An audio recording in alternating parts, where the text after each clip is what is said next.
நீங்கள் டாடாவுடைய படம் கணேஷ் பிரபுவா, அவரே ஒரு டெபியூட்டன் தான். ஆனால் Dada was a big hit. எனக்கு தெரியும் அது ஒரு மிகப்பெரிய வெற்றி. அவ்வளோ எல்லாரையும் கண்கலங்கி அளவச்சு வெளியில் வர வச்ச ஒரு படம்.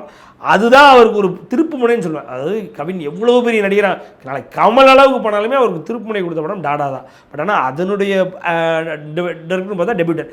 எதுக்கு சொல்ல வரேன்னா, நீங்கள் இந்த மாதிரி டெபியூட்டன்ஸ்ட்டை ரொம்ப படம் கொடுத்துக்கிட்டே இருந்தீங்க அப்படின்னா நீங்கள் ஒரு ஃப்ரேமுக்குள்ளே வரமாட்டீங்க. இங்கே தமிழ் சினிமாவை பொறுத்த வரைக்கும் ஒரு ஃப்ரேம் இருக்குது.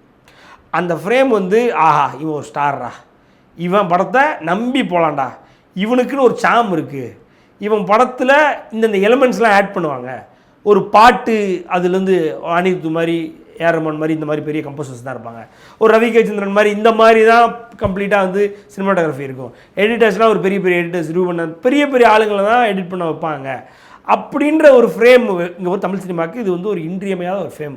ஒரு இன்ட்ரோ இருக்கும், ஒரு சாங் இருக்கும், ப்ராப்பராக காமெடின்னு ஒரு காமெடியனை போடுவாங்க, ஒரு யோகி பாபு வருவாப்பில், அவர் ஒரு காமெடி பண்ணிட்டு போவாப்பில், ஒரு ஹீரோயின் வடநாட்டிலேருந்து இறக்குவாங்க இல்லை வெளிநாட்டிலேருந்து இறக்குவாங்க. இந்த ஒரு ஃப்ரேமுக்குள்ளே டெபியூட் டேரக்டர்ஸை வச்சுலாம் போக முடியாது. இப்படியே போயிட்டு இருந்தாரு எங்களை இதே மாதிரி டெபியூட் டேரக்டர்ஸை கொடுத்துட்டு இதே மாதிரி இவருடைய ஆக்டிங்கில் மட்டும் அதில் மட்டுமே பெர்ஃபார்மன்ஸ், என்ன கதை ஸ்கிரிப்ட் எப்படி போகுது, இது ஒரு ஸ்க்ரீன் பிளே எப்படி, இதை மட்டுமே ஃபோக்கஸ் பண்ணார்னா இவர் ஒரு கமர்ஷியல் ஆக்டராக ஆவார்னா எனக்கு தெரிய ஆக மாட்டார். விஜய் சேதுபதியோட நிலைமை தான் இவருக்கு வரும்.